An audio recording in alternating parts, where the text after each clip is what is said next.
Welcome, ladies and gents, to another video on what I consider to be the best roguelite. Wait, let me check this real fast. Roguelite versus roguelike. Being able to keep some stuff after death, making it easier to progress. Ew! Get that beta dirty, eat nose picking baby shit out of here. What I'm gonna say is what the real men play is the roguelikes, and that helped pioneer the entire genre, which is FTL. And again, for those who are not caught up with this game that is nearly 12 years old by this point, let me make you catch up real fast in the next 30 seconds.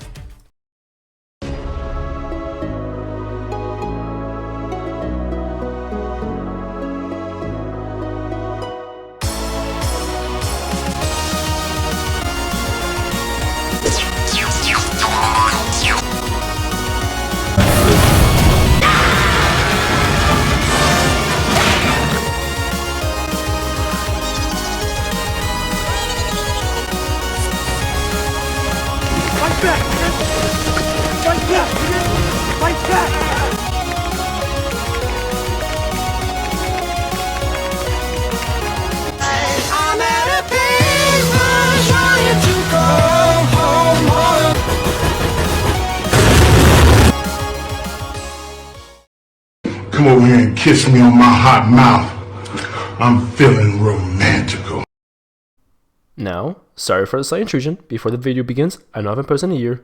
Yeah, I'm sorry about that. Grad school has been railing me in ways I've never seen on any platform, so I haven't had the time to make or post anything, but I'll try to continue to make stuff, even if there's a bit of delay between views. The main thing I will point out that is just pinnacle, and I feel like you may have heard in other videos, is this game's soundtrack, because my god, is it just glorious.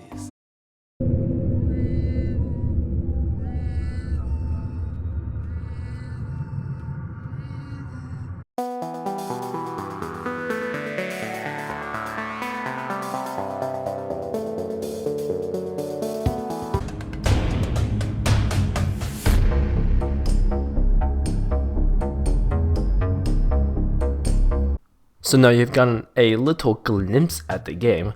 Let me explain how this absolute 3-star Michelin game works.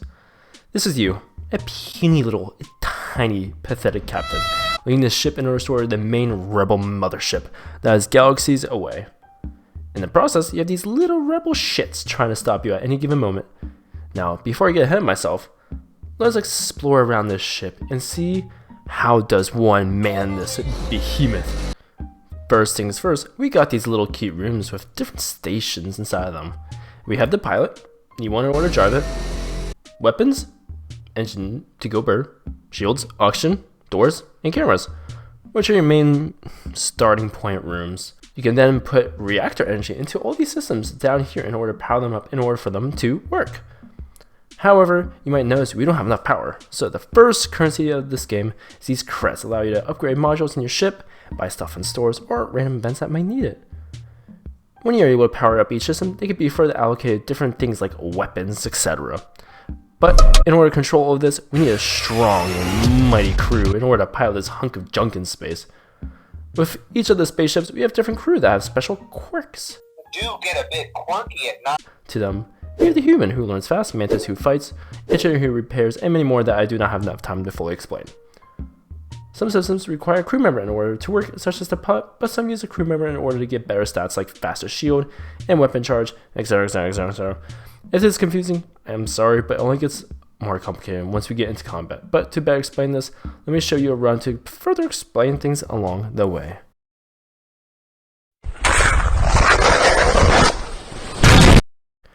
First things first, we gotta choose from a ship layout. Each one is unique in their looks, weapons, drones, crew, to pretty much everything you might think this game might have to offer. The base game only has a small handful of ships to choose from, whereas the mod that this entire gameplay is basically showing at this point, has way too many ships to choose from. So, to simplify things, we are just going to choose this ship. The main quirk of this ship is the Mega Laser Doom, which shoots out a laser that pierces all shields and stretches far across the enemy ship. Additionally, we have these 4 crew buddies who will certainly have a very long and full life. The first thing to note when we pop into the game is the absolute masterclass of a map, and where to choose to jump to. The main parts we want to consider when we are jumping to a new planet is A, is it dangerous? B, is there a shop we need to get new goodies? Cajita's wares, if you have coin. C, where is the exit? And D, any funny events along the way we might note. However, this is where we gotta manage our fuel, because if we run out, it's not a completely game ender, however the chances of losing increase drastically. With the mod, you can note different events such as the supply and merchant, which is not part of the base game. Now as we jump to a new planet, there are a lot of different things that might happen. For some, we can choose different options which typically do not have long-term effects, but can be run-enders if we don't choose correctly. Oh yeah, one more thing. For the first encounter, I want as much loot in the first galaxy before it gets too crazy, so I choose to attack. To begin, my cute little laser shoots 3 projectiles to which cannot penetrate any shields, but will knock down 1 shield bar. As we target systems, we can choose which one we want to prioritize. In this case, we want to do shields so our lasers can hit the ship without being blocked. While this is happening, we had to swap our entry around to enable our weapons, and we are being attacked on our own ship? Oh no! Oh no! So now we have to choose and prioritize which crew member we want to fight in a glorious battle to death. As this is the first ship we are fighting against, it will typically be fairly easy. However, later encounters will say otherwise.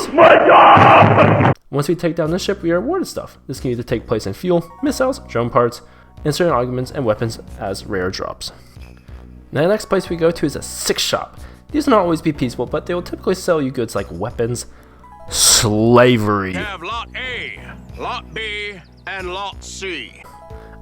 Crew, and other goodies. Most importantly, this is the #1 place you will repair your ship. So once your ship is going down, these shops will become your lifeline.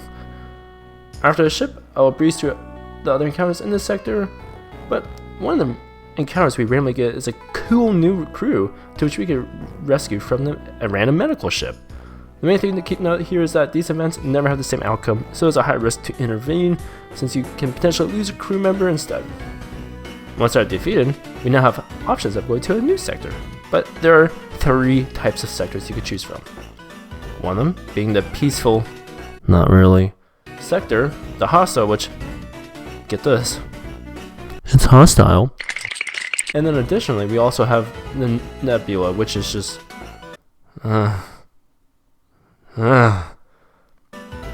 Yeah, I'm gonna give speed run through some of these ship encounters I have, just so you can see the variety and how many different types there are. Again, mainly a lot of them are sectioned off by their different type of races. However, the main thing you want to note is the difficulty spikes very, very fast as more sectors you go into. Again, there's 8 sectors total, so again, it's gonna take a little bit, and this entire run took well over an hour to do.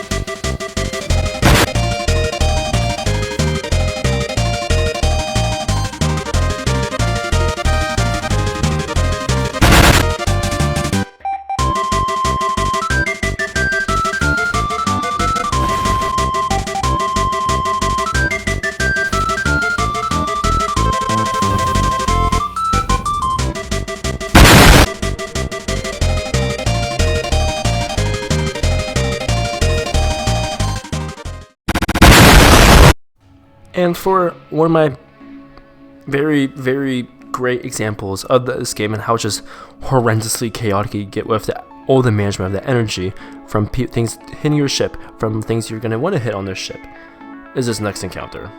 So anyways, let me talk about a little bit of the prequel, what happens beforehand. So, again, with that said, a little ship pulls up to, and his name is Tridio, a parasite who's the main president of the capital of this sector, and he wants us to fight for him in a glorious battle to defeat the Republic and bring him right to the world. As I'm overly confident at this point in my run, I'm 5 sectors in. Look at my HP, doing pretty dang good if I say so myself. I'm very confident, and I accept this challenge and I pull up to the capital. As we pull up, I look up and down the ship and think to myself, yeah, this enemy is puny. But however, the fact that I completely negate is this little icon in the bottom right that says, high difficulty. Anyways, I start blasting.